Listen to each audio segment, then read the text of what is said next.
Recently, somebody asked me whether they should include articles that are forthcoming in their CV.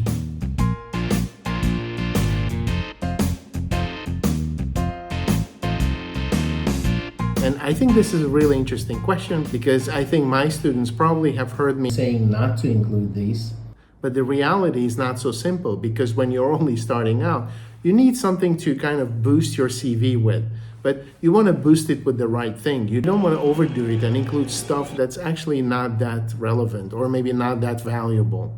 Because then it gets very, very obvious what you're trying to do. And so if you're doing it, you should do it in a kind of a subtle way. So generally speaking, only the books and articles that are out and in print count. So if you're applying for a job, they're going to be looking at your CV and look at the things that are in print. They're not going to look at things that are forthcoming.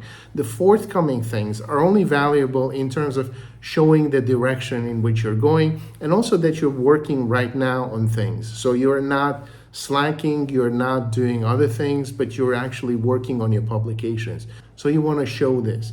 But I think if you include the forthcoming things, generally speaking, you should include the ones that have been accepted already, so you know where they're going to come out. I definitely would not include articles that are in the process of writing. So I have an idea, I start writing on it, and then I include it in my list of publications.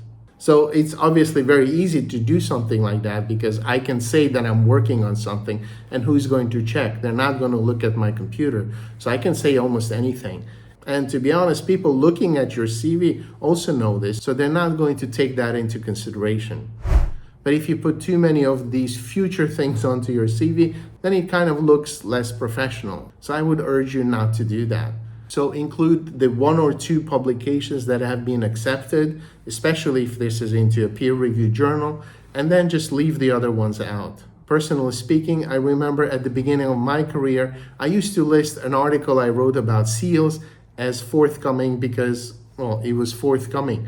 But in reality, it never came out. So after a few years, I had to take it off the list because it was never going to come out.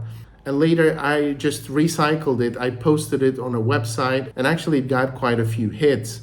And so I can say that more people read it this way than it would have been the case if it was published in a paper journal. So in any case, my advice is to be moderate with including these kind of forthcoming items in your publications list. Well, maybe your experience is different, so let me know. Put your comments in the comments section below. Thank you for watching and see you next time.